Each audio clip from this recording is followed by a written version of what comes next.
Last rites. Most people don't believe in God. The reason I say this with such certainty is because of an experience I had some time ago taking the last rites of an inmate on death row. There's something intimate about knowing you're about to die.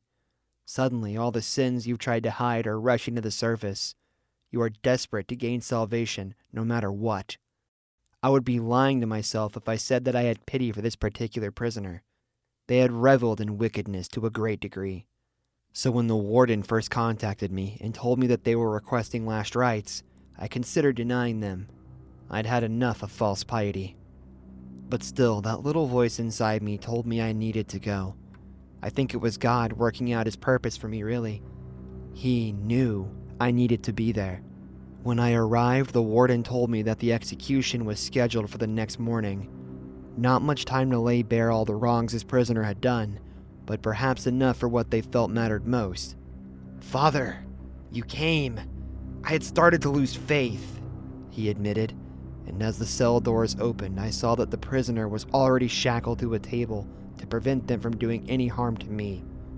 "The warden has only given us 1 hour to speak, my child, so if there is something more pertinent on your mind, I recommend that you start with that," I said as I laid my King James down in front of him. "I've come to terms with all the evil I have done. Make no mistake. I don't believe that by telling you my demons that I can be free of them," the prisoner told me. His words baffled me. "Are you saying you brought me to here simply as a waste of time?" I asked in irritation. "No. Forgive me, Father.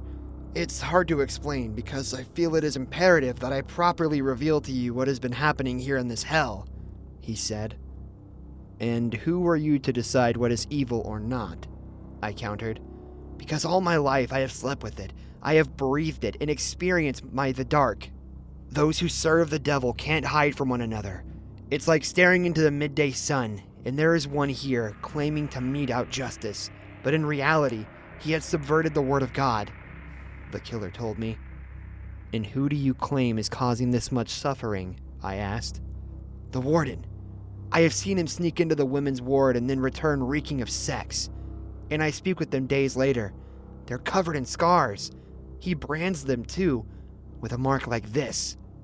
He paused and showed me a burn he had on his left leg. It resembled the Holy Trinity, and I felt immediately sickened by the implication of this perversion. "How can I be sure you're telling the truth? It's not like he will openly confess to any of this," I pointed out. "I already told you. I have nothing left to lose. It's not like I expect him to overturn my sentence. In fact, I know that I'm getting exactly what I deserve," he argued. I felt a crisis of conscience.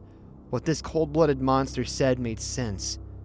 I had seen too many times the fact that being at death's door brought out the truth. The question thus became how to verify what he said. I stood up and tapped on the bars excitedly, attempting to get the attention of the guard. "What do you hope to do? He will never admit to any of this," the prisoner stated. "I have my ways," I responded as the warden arrived. "What's all this then?" he asked, stepping inside the cell. "Apologies. This prisoner has made some serious accusations against you that must be dealt with immediately," I said calmly. I saw the expression of the inmate sour, thinking I had ratted him out, but my intentions were as pure as snow. There is a lot we are taught to determine the inner spirit of a person. Watching body language, listening to the tone of their voice. In order to provide solace for their soul, a priest must be certain that they are able to read a person properly. Everything that happened in the next minute told me that this warden was, in fact, a false angel. First, he laughed. Then he moved toward the prisoner and yanked him by the hair and commented, "This one has had it in for me probably since day one. What story did he spin for you, Father? Maybe the one where I forced him to eat his own garbage? He'll say anything he has to if he thinks it will give him a leg up against me one last time." He spat in the man's face, and I found my hands beginning to twitch. I also looked at the warden's hands and saw bruises where it looked like he choked people. More proof of his villainy. "Do you think that if the roles were reversed, you would do the same? Try and take advantage of my empathy?" I asked. I was careful with my words, but I anticipated the answer. "Of course I would. If I had such a dark heart, I wouldn't stop trying to cause pain just because it was my last day on God's green earth," he sneered. His back was turned to me, and with that confirmation of his own desire for evil, I made a choice as well. With one swift movement, I grabbed the shackles of the prisoner and wrapped them around the warden's throat. I held him down and gave the inmate a nod. The vile man didn't hesitate and started to tug at the chains. Instantly, the warden started to struggle to breathe, and I grabbed him to look me in the eye. "You have but one chance to make things right with God. Tell me, do you seek forgiveness?" He nodded as he kept losing life force, gasping and gagging as the prisoner tugged harder. Then I shook my head and realized a deeper truth. "You may want to be absolved, but you do not deserve it," I decided as I stepped out of the cell. I could hear him try to scream for mercy as I walked toward the front. A few of the guards were starting to run toward the cell, but it was too late. After I left, the prison came under investigation, and it was found that several guards were equally active in their unyielding wickedness. It actually made me admire what that sinner had the courage to do. For although he was already facing damnation, he faced down a greater evil. I wondered if I could ever gain such courage. It can be dangerous to leave things in God's hands, though. But would I change anything if I had the power? No. Because I realized in those moments with that sinful man, I could make a difference to the world. Confessions were now going to give me pause where I could change matters. I had a newfound strength, and it came from the most unlikely of sources. I attended the prisoner's execution. I was the only one there. I knew he felt that because of his sins he wouldn't be worthy of any salvation. But then neither am I. None of us are, I suppose. But as long as we draw breath, we can change. I wanted this criminal to know his last act was something that helped others. We locked eyes before he went under, and I knew he understood I was there to say goodbye to someone who wanted to cleanse themselves. I find myself wondering a lot about God in moments like this, but I can become an angel of destruction again when the time comes. I feel it is my purpose now. I was sentenced to 3 years in a private prison for a crime I didn't commit. I had been an inmate for 1 year and 5 months when the incident happened, long enough for me to realize that I wasn't going to simply get a pardon no matter how many times I had written an appeal, long enough for me to see all the injustice that went on daily in this place. We were lab rats, pure and simple, tortured and mutilated for supposed drug trials. I knew it was simply money that was their end goal, but it didn't stop me from being disgusted at how vile they were acting to my fellow female inmates. I was lucky enough to make it this long without any problems, but that changed when our warden announced we were having an inspection coming up. I was awakened in the middle of the night and told he wanted to speak to me privately. I didn't know what exactly to expect, but my entire body felt on edge as they pushed me to the warden's private room and instructed me to sit down. Despite all the months I had been here, I was never in this room before, and it disgusted me to see that the warden was living in relative luxury. But it also didn't come as a surprise. When he turned his wingback chair to me, he was reading from a file that had my name on the side. My whole life story summed up in a single sheet of paper. Serena Gutierrez, age 25, single and raised in Hidalgo. It says here that you were a grocer, is that correct? He asked, reading off the clipboard as he leaned toward me. I only nodded, too scared to even let myself be heard in front of him. I knew what he was capable of. Some of the other women who had faced his wrath never even returned. Warden Mateo was a legend for all the wrong reasons. So tell me, Serena, what is a simple country girl like you doing in a max-sec place like this? He asked, gazing into my eyes. It felt like he was trying to read my soul. Did he honestly care? I knew little else to do but answer truthfully. There was a drug bust in Mexico City. I was in the wrong place at the wrong time. All Mateo did was chuckle. As if we haven't heard that one a million times. He sneered. I couldn't help but tremble, but I still bravely asked, "What do you want with me?" Did you know that of all of the prisoners, you are the only one who hasn't caused a problem since you've been here? Kept to yourself. Some have rumored you think you're better than them.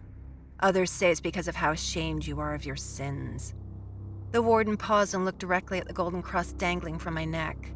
So which is it, my dear? Was he toying with me? It certainly felt that way. I didn't even know how to respond. He just laughed and spit in my face. Typical street trash. You're just as pathetic as the rest of this lot. Well, since it seems you know at least how to obey orders, I advise that you listen closely. Tomorrow at dawn, a representative from the Mexican government will be arriving to see everything is kosher here. Your job is to see to it that it is exactly how it looks. No brawls, fistfights, or even threats made while they are here. Understood? I was again lost for words. Me? I don't hardly know any of these women, I objected. The warden didn't care. He only cared that he thought using me like a pawn was a smart move. You claim your innocence, then earn it. Keep the others in line and I'll reward you greatly. I can see a fire within you, Serena. Don't make me regret offering this chance to you. Mateo snarled. I knew he meant every word of his veiled threat. I was grabbed by the hair and taken out as unceremoniously as I came in. That evening in the prison showers, I tried to wash away my shame. I've tried that countless times during my sentence here, thinking this was all a test by God. Alicia, another prisoner that often had bullied me, noticed my sober state and used the chance to grab my cross from my neck. Wasting time talking to your imaginary friend again, Serena? When are you gonna learn there is no God in a hell like this? Alicia snarled. All I saw was a bitter woman, angry that she was constantly tortured by the guards while I was left untouched. And behind her I saw more women also looking at me with the same sense of contempt. It was then that I realized exactly what was going on, why the warden had singled me out. It was because I was still considered pure, despite all the evil I had seen. For a brief moment it gave me hope, but I didn't dare cling to it. Hope is so fragile. The only thing I could be certain of was that I wouldn't dare sleep. The whole prison was watching me, judging me for my ability to withstand their cruelty, and I was desperate to prove I still had faith. The following day, as the warden promised, an inspection of the quality of the prison began. The following day, as the warden promised, an inspection of the quality of the prison began. I had told myself I would be prepared for anything, but then I saw that a sister of God was leading the charge to come here, and it made me feel like my whole world was spinning again. My name is Gabriella. I grew up in squalor, much like the rest of you, and I am here to remind you all that those who live by the sword die by the sword, she said in a stern tone. She reminded me of all the different private schools I had seen growing up rolled into one, so judgmental of everyone below them. It made my newfound faith start to waver immediately. As we stood for our roll call, I saw a shimmer of light hit something around Alicia's neck, and my blood started to boil. It was my golden cross. She was callously using it as some token to achieve a measure of status. Something inside me snapped. That belonged to my mother, I shouted as I rushed toward her. A guard blew a whistle. I managed to knock a blow across Alicia's cheek as they tased me. When I fell to the ground, I saw both Sister Gabriella and Warden Mateo giving me a look of distaste. I remember thinking before I fell unconscious that they both had new nightmares ready to unleash on me for my disobedience. Sure enough, I was placed in solitary for 3 days because of my outburst. During that time, a storm raged and my cell became drenched in rain because of a leaky roof. The guards only came by to offer meals, mocking me for both my smell and my defiance of them. In that short period of time, only hate and bitterness grew in my heart, toward the warden, the sister, all of them. I was told that I had to see a therapist because of my outburst. Dr. Raul Sanchez. I figured he was no different than any of the others here, but it shocked me to find that he at least seemed to listen to my plight. You have been quite the victim of circumstances, Miss Cortez. One might say that fate is fickle and trying to corrupt your very soul, he commented. He offered me a journal, the same one I use now to document my feelings. It can be cathartic to understand where our hearts are leading us, the doctor told me. I thanked him and promised I would. It was a struggle to even consider hoping again, though. As I was taken back to the general common grounds of the prison, I saw Alicia and others giving me a hard glare. Did they want me to pay back for the fight from a few days ago? Alicia approached me, her dark eyes glimmering playfully in the dim light of the prison. I guess you have some fight in you after all, she commented as she offered me my necklace back. I was at a loss for the gesture. Did they respect me now because they thought I was on their level? Had their contempt come because I had seemed superior? We are escaping tonight. You are welcome to come should you feel brave enough. I didn't know what to say. Any chance of leaving on my own felt like it had died a long time ago. The warden was using me. The sister had no sympathy for me. The therapist was just trying to placate me. I accepted her offer. That night in my cell, I waited for the signal. It came as a sharp scream. My door was unlatched, likely by one of the women, and we met near the supply line where we dumped our waste.